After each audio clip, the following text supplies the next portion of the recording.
From the New York Post, it's a full-fledged air war between New York City Mayor Bill de Blasio and Uber. De Blasio is pushing new regulations to cap the rising number of Uber and other for-hire vehicles in the city. Last week, Uber knocked the mayor with a de Blasio option on their app, telling users about the long waits his restrictions could create. Then they launched this ad, aimed at minority communities outside of Manhattan, where de Blasio gets his strongest support. You need to get to the night shift in the South Bronx. Get your baby to the doctor in Jamaica, Queens. And get to the airport from Sunset Park, Brooklyn. And while taxis often refuse people in minority neighborhoods, Uber's there, taking more people to and from communities outside Manhattan than anyone. But Mayor de Blasio is pushing the agenda of his big taxi donors to limit Uber cars and drivers. And vital service for thousands of New Yorkers may vanish. Tell Mayor de Blasio, don't strand New York. Wow. Do you see the end of David Plouffe there? The ads ran repeatedly this weekend. Ben Smith of BuzzFeed notes the campaign is being run by David Plouffe, who once pulled off the rather impressive feat of persuading Democrats to hate the Clintons and who immediately made it personal. Mayor de Blasio is responding with an op-ed in the New York Daily News. He writes, more than 2,000 new for-hire vehicles are being added to our streets every month. For perspective, that means we're facing the addition of over 25,000 cars to our streets over the next year, the rough equivalent of 2 times the total number of yellow taxis in all of New York City. No company's multi-billion-dollar political war chest gives it a blank check to skirt vital protections and oversight for New Yorkers. We wouldn't let ExxonMobil or Walmart or any other corporate giant operate in New York without basic rules in place to protect the public, and no number of lobbyists or ad campaigns will change that. And Joe, I guess the counter ad could be you're having a baby and you need to get to the hospital and you're stuck in traffic. Bill de Blasio's attack on Uber is stunning. Yeah. I was a very vocal Uber critic, John Heilman, 6 months ago, and then I did something. I downloaded the app and tried it, Uber. and I use it everywhere. Yeah. The car comes to you in a minute.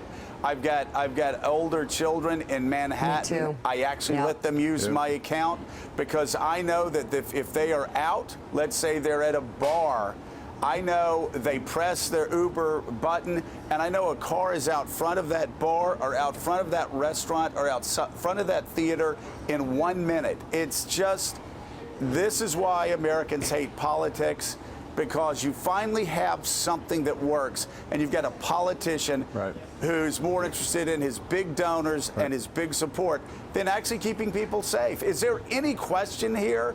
Who's in the right, John? Well, look, for New Yorkers that use this service? Well, look, I'm a huge fan of Uber, and I think accountable drivers, the quality of the experience, all those, the way the rating system works, the rating that goes in both directions between drivers and passengers, all that I think is great.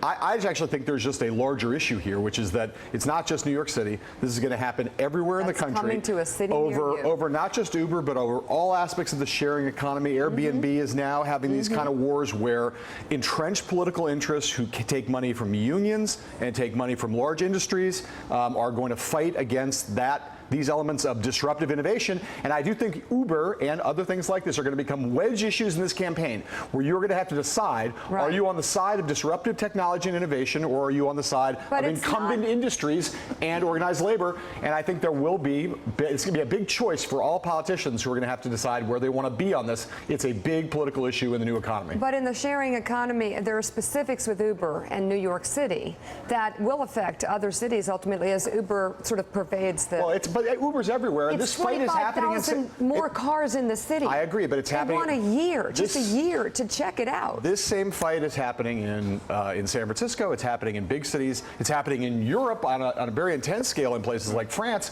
for the same reasons. Because there are entrenched interests that are threatened by this kind of innovation. Your concern is legitimate, Mika, but what John is saying is the real issue. It's economics and money here. It's not. If we were worried about congestion here in the city, even before Uber came, I can tell you the traffic's pretty stiff from 2 o'clock to 6 o'clock trying to get anywhere in the city. Go for it. Jump in.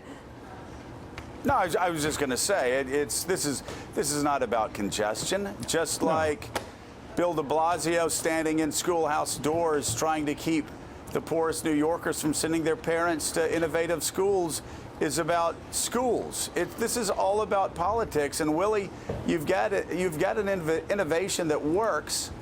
And I just don't think this is a battle that Bill de Blasio can win, even though he wants to win it for his unions or wants to win it for his big political donors. Well, you're right. This one is pretty transparent politics. When you look at who supports Bill de Blasio, it's the taxi industry, and he's protecting them in this case. But for a guy who is progressive, by any definition is progressive, this is a pretty tough stance against progress. This is a good thing. This makes it easier. It makes it safer, as people have said, for people in outer boroughs to get around where they can't find cabs a lot of the time.